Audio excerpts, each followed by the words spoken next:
말씀의 제목은 2절입니다. 여호와의 모든 은택을 잊지 말고 송축하라. 여호와께서 베풀어 주신 모든 은택을 잊어버리지 말고 송축하라 얘기해 주신 말씀입니다. 잊어버리지 말라고 하는 것은 기억하라, 마음에 새겨라, 늘 마음속에서 묵상하고 그것을 뚜렷하게 기억하고 하나님이 우리에게 베풀어 주신 모든 은혜를 헤아려서 무슨 은혜를 우리에게 허락하셨는가 날마다 새겨보고 헤아려보고 마음속에 새기고 그 은혜로 인하여 그 영혼이 하나님을 송축하라 그런 말씀입니다. 근데 하나님께서 우리에게 베풀어 주신 모든 은혜를 종종 잊어버리고 망각하고 살기 때문에 그 위험이 있기 때문에 다윗과 같은 위대한 하나님의 사람으로 자기 자신의 영혼을 향하여 명령을 하고 있습니다. 다윗의 영혼아, 자기 자신을 향하여 내 영혼아, 하나님이 베풀어 주신 모든 은혜를 잊어버리지 말아라. 다윗과 같은 위대한 하나님의 사람도 망각하고 잊기 쉽고 하나님께서 베풀어 주신 모든 은혜를 헤아려보지 않냐고 잊어버리니까 그렇게 살기가 쉬우니까 잊어버리지 말라고 명령합니다. 그러면 하나님의 은혜를 잊어버리는 것으로 끝나는 게 아니라 하나님의 은혜를 망각하고 해버리면 하나님을 경외하지 않습니다. 하나님의 말씀과 진리대로 살아가지를 않아요. 더 쉬운 말로 죄 가운데 빠지게 됩니다.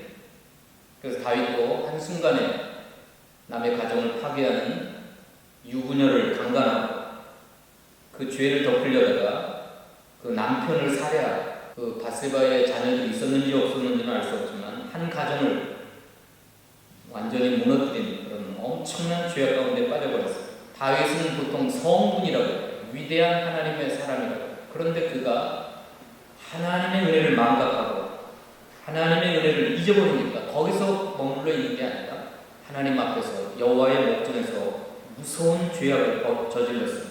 그래서 13절에 보면 아버지가 자식을 긍휼히 여김같이 여호와께서는 자기를 경외하는 자를 긍휼히 여기신다. 하나님을 두렵고 떨림으로 섬기는 것이 경외입니다. 경외. 하나님을 존경하고 하나님을 정확히 사랑하는 마음으로 공경하는 마음, 그게 경외예요. 그런데 하나님의 은택을 잊어버리는 순간 경외심이 사라지니까 그 하나님 앞에서 강간을 하고 살인을 하고 다윗 같은 사람이 그런 죄를 범할 줄 누가 알았겠어요? 그 뿌리는 뭐냐면 하나님의 은혜를 잊어버리니까 하나님에 대한 두려움이 사라졌어요.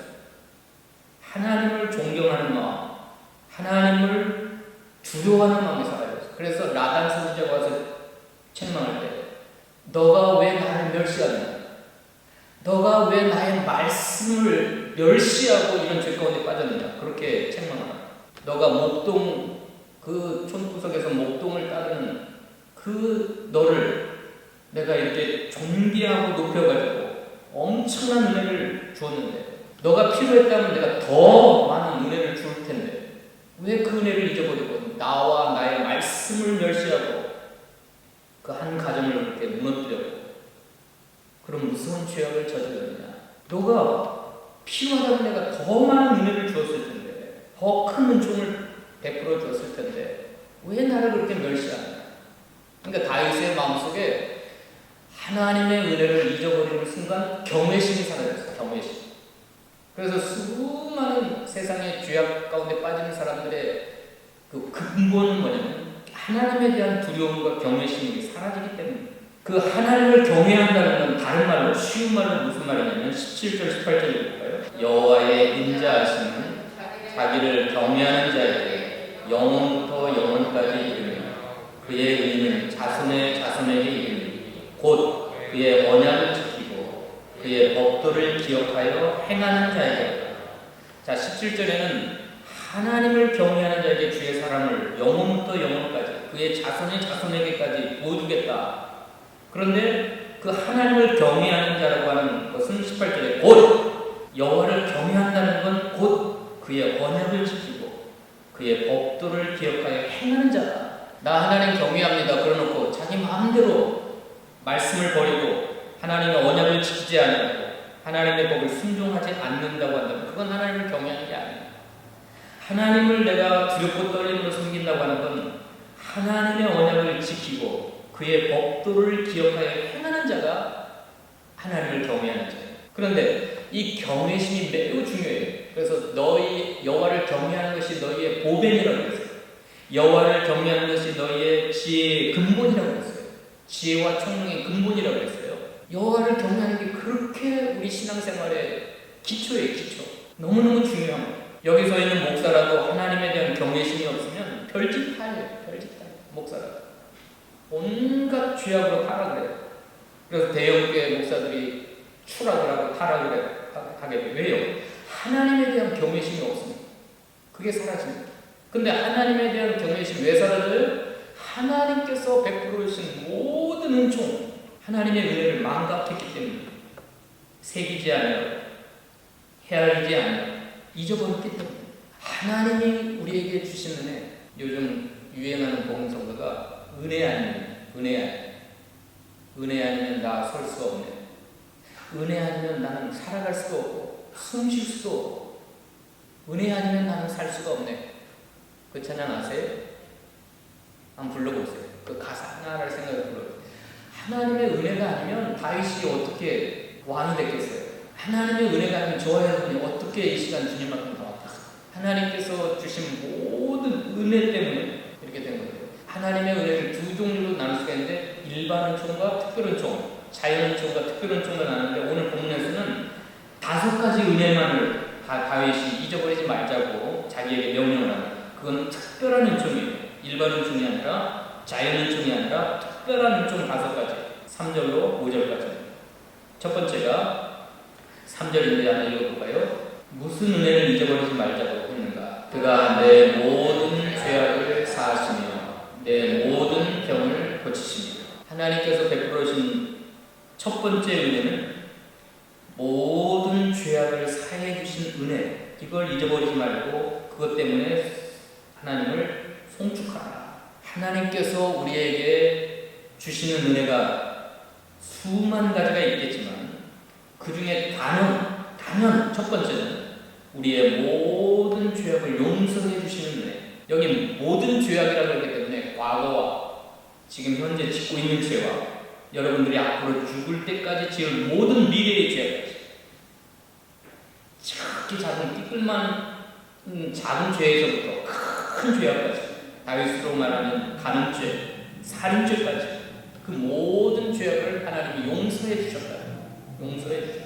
그리고 그 죄가 용서되니까 모든 병이 치료가 됐어요. 모든 병을 고쳐주셨어요. 죄가 용서되니까 하나님으로부터 용서함을 받으니까 병이 고쳐졌어요. 이건 영적인 원리입니다. 여러분, 영적인 원리. 중풍병자를 메고 왔는데 4사람이 메고 왔는데 예수님이 계신 집안에 사람이 너무 많아서 용신할 가까이 할 수가 없어요. 그러니까 어떻게 했어요? 지붕을 뜯었어요. 지붕을. 기왓장. 누가복음에 보면 기왓장 다 뜯어가지고 막 먼지가 막 쏟아지고 침상을 내리려니까 얼마나 크게 뚫었겠어요. 적어도 2m, 3m를 뚫어가지고 내리니까 뭐라 그래? 예수님 첫 마디가 소자야 내 죄 사함을 받았느냐. 그러니까 옆에 있던 바리새인들이 지가 뭔데 죄를 사해? 하나님만이 죄를 사할 수 있는데. 그러니까 주님이 뭐라고 그래요? 인자에게 죄 사함의 권세가 있는 줄 너희로 알게 하려고 이 말을 했다고 했어요. 그러니까 죄를 용서하시고 죄를 사하실 수 있는 권세는 하늘 아버지와 그 아들 예수님 외에는 우리 인생의 죄를 모든 죄악을 용서해 주실 수 있는 권세와 능력은 하나님 아버지와 예수님밖에 없어요.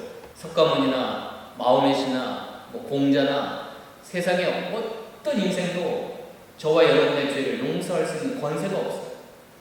근데 예수님은 그 중풍병과 죄를 하나로 묶으셨어요. 그 사람의 죄를 내 죄가 사해졌느냐 하니까 이 사람이 뻘떡 일어나서 갔어요. 죄가 사해지니까 마비돼가지고 중풍병이라고 하는 건 뇌출이잖아요. 뇌에서 실핏줄이 터져가지고 마비가 되는 것이 중풍병이에요. 움직일 수 없고 대소변 받아내야 돼요.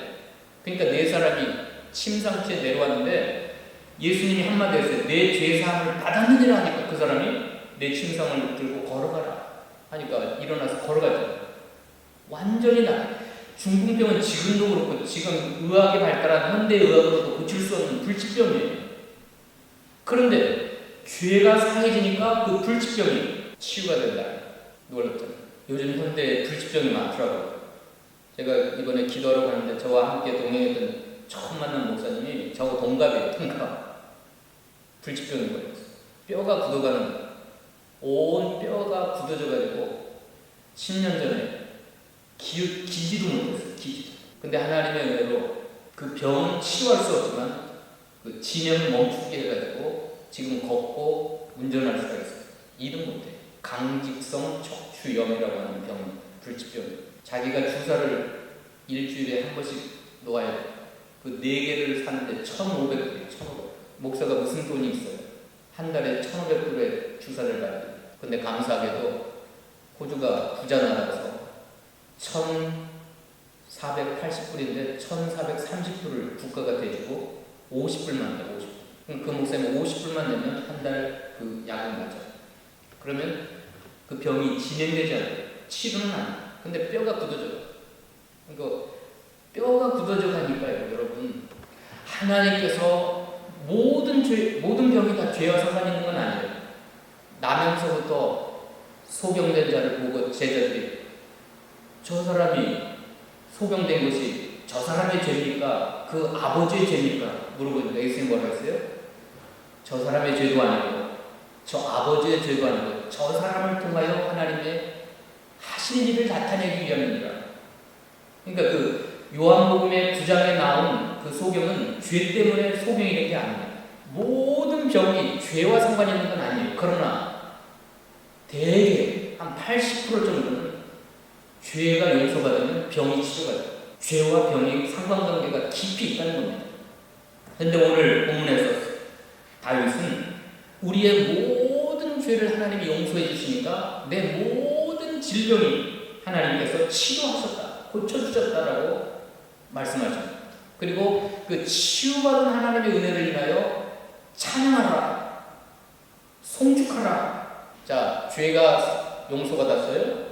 병이 치료됐어요. 그러면 세 번째 단계가 뭐냐면 그 생명이 파멸해서 속량받는 거예요. 4절 읽어보시죠. 4절. 내 생명을 파멸해서 속량하시고 인자와 긍휼로 관을 씌우시며.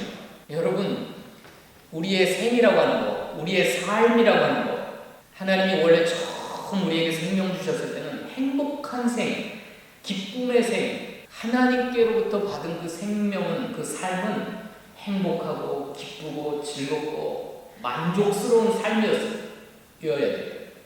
그런데 이 삶 가운데, 생명 가운데 죄가 들어오니까 뭐가 찾아왔다고 그랬어요? 로마서 5장에 죄가 들어오니까 사망이 찾아와서 사망이 왕노릇하게 됐다.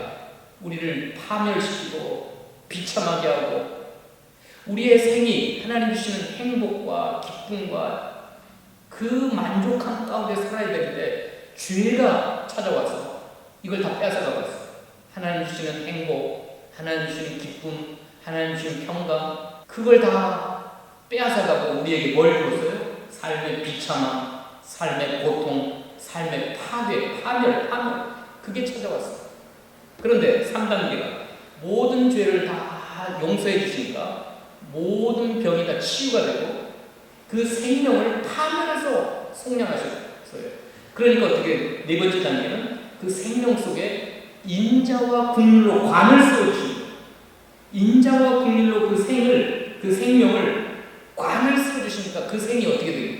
하나님의 사랑이, 하나님의 긍휼이 쏟아 부어지는 삶, 생명, 매 순간순간마다 하늘의 기쁨, 하늘의 평화, 하나님이 주시는 그 사랑이, 긍휼이. 오늘 우리가 중비 찬송을 통해서 예수의 사랑, 예수의 사랑, 바닷물결같이 내게 넘치. 그 전에는 죄가 용서받지 못했을 때 우리의 생 가운데 뭐가 임했어요? 흑암의 권세, 어둠의 세, 저주와 파멸과 고통과 슬픔과 괴로움, 이런 것들이 가득 찬 인생이었어요. 어제 그 목사님이 신학교 3학년 때 디스크가 와가지고 걷지를 못했어요. 근데 이 사람이 끝까지 버텨가지고 신학교 졸업을 했어요. 근데 그 병든 전도사를 누가 써주냐?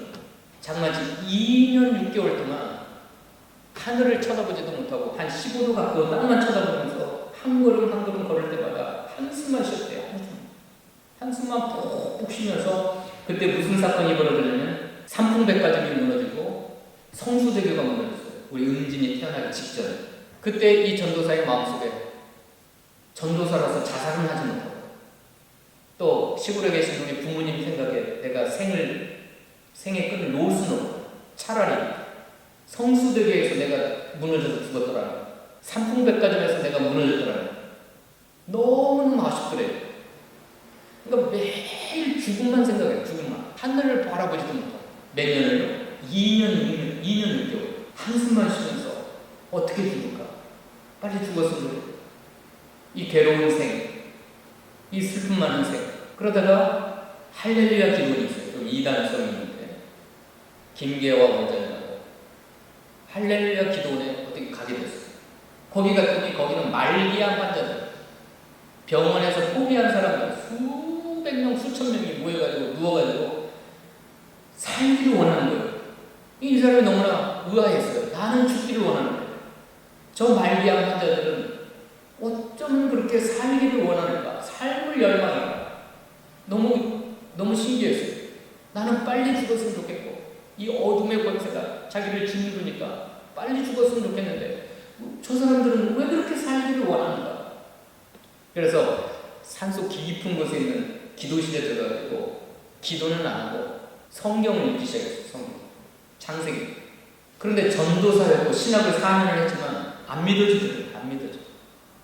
성경이 안 믿어져. 은혜가 없었던 건 아니에요. 쭉 창세기, 출애굽기, 레위기 넘어갔는데 은혜가 조금씩은 있었지만 믿어지지가 않아요. 성경이 안 믿어요. 그래도 구약 성경을 가지고 하루에 10시간씩 21일을 읽었어요. 21일. 구약을 다 읽고 신약을 시작해서 마태복음, 사도행전, 로마서까지 가는데 설 명절이 없대요. 설이 찾아왔어요. 고향에 가서 고향. 로마서를 읽다가 중단하고 고향. 경상도 안동에. 경상북도 안동에. 거기 유교가 찌드는 곳이잖아요. 고향에 가서 3일 동안 명절을 지키고 명절을 보내고 기도를 안 가고 자기 자취방, 서울에 있는 자기 자취방을 갔어. 근데 놀라운 일이 벌어졌어. 자기가 무슨 특별한 무슨 체험이나 경험을 하지를 않았어요. 몸이 뜨거워졌다든가 뭐 불을 받았다든가 그런 게 없었어요. 그냥 명절 세고 집에 자취방에 왔는데 자기가 달라졌어요. 전혀 딴 사람이 됐어요. 왜 그렇게 죽고 싶었는지 이유도 없어요. 자기가 왜 그렇게 한숨을 쉬고 근심 걱정에 짓눌려 살았는지 이해가 되지 않는 거예요. 갑자기 하늘이 열리고 은혜의 소낙비가 막 부어지고 또 성경을 읽다가 이 은혜를 체험했기 때문에 성경이 열리고 창세기부터 요한계시록까지 성경이 하나님의 비밀한 뜻들이 열리는 성경 말씀 속에 삼위일체 하나님, 성부 하나님, 성자 예수님, 성령 하나님이 열리고 독수리가 날개치며 하늘을 오르듯이 하나님을 향하여 날마다 기쁨과 행복과 감사와 바로 조금 전까지는 하늘을 바라보지도 못하고 한숨만 쉬고 죽고만 싶었는데 살고 싶은 사람들을 이해할 수 없었는데 한순간에 하늘의 기쁨이 성경을 읽는데 성경이 막 빨려 들어오고 성경을 창세기부터 요한계시록까지 읽는데 그 속에서 영의 세계가 열리고 하나님의 비밀한 계획들이 막 보이고 깨달아지고 들려지고 마음에 행복함이 기쁨이 그게 오늘 본문입니다. 오늘 본문. 자기 생명을 파멸을 속량하시고 인자와 긍휼로 관을 쓰신 다음에 5절 마지막 5번째 5절 읽어봅시다.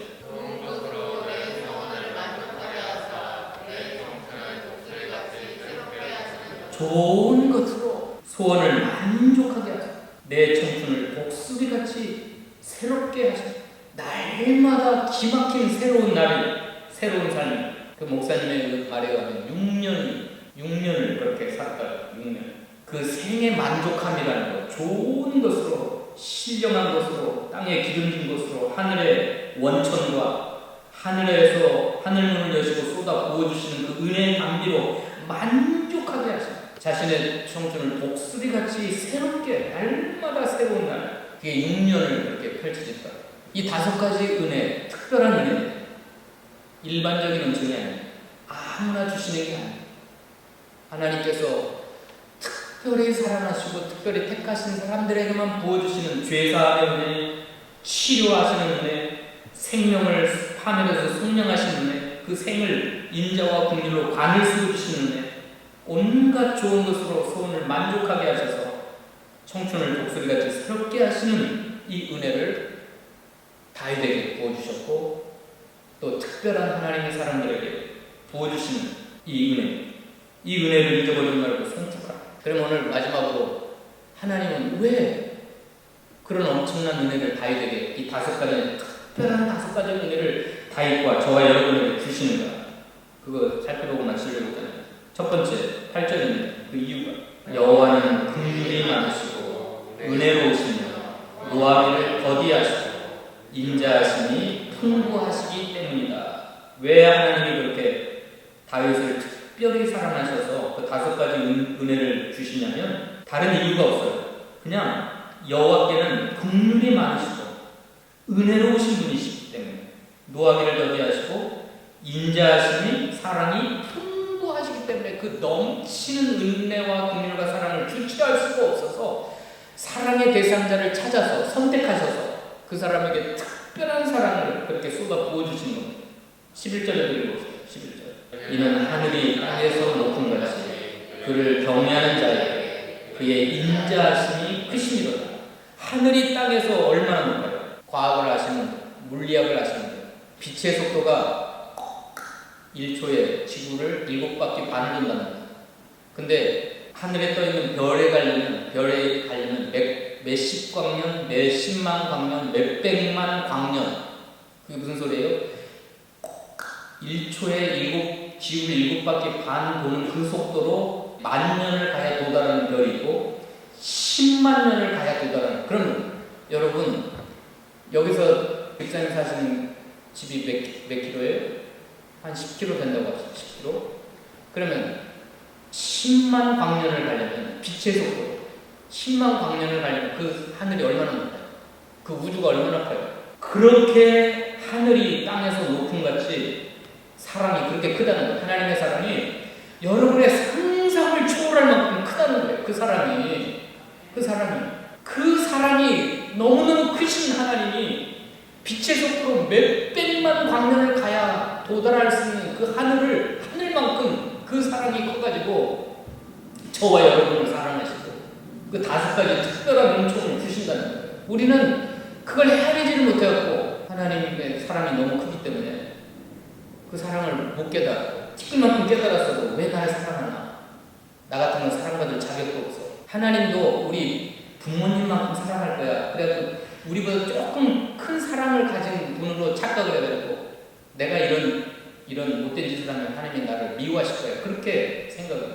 여러분의 죄악이 아무리 크고 무서워도 하나님의 사랑은 그걸 덮을 만큼 그 모든 죄악을 용서하실 만큼 여러분의 모든 병을 고치실 만큼 여러분의 생을 파멸해서 성령하실 만큼 그 크신 그 많으신 긍휼과 사랑으로 관을 씌워주실 만큼 온갖 좋은 것으로 여러분의 생을 만족하게 하시고 새롭게 하실 만큼 하나님의 사랑이 크다는 거예요. 기도하십시오. 하나님 감사합니다. 우리에게 베풀으신 모든 은택을 잊어버리지 말고 날마다 기억하고 마음에 새기고 그것으로 인하여 하나님을 찬양하라 말씀해 주셔서 하나님 감사합니다. 하나님은 긍휼이 많으시고 인자가 풍부하시고 하늘이 땅에서 높은 같이 그 인자하심이 너무너무 크시기 때문에 그 엄청난 사랑과 은혜로 긍휼로 우리의 모든 죄악을 사하시고 우리의 모든 병을 고치시고 우리의 생명을 파멸해서 성량하여 내어주시고 인자와 긍휼로 관을 씌우시며 좋은 것으로 우리의 소원을 만족하게 하사 우리의 청춘을 독수리같이 새롭게 하신다고 했사오니 하나님 이 시간에 참여한 사랑하는 주의 백성들에게 이 엄청난 은혜에 대한 깨달음을 주셔서 눈이 열려서 보게 하시고 귀가 열려서 듣게 하시고 마음이 열려서 깨달아지는 은혜가 있도록 축복하여 주시옵소서. 예수님의 이름으로 기도하옵나이다.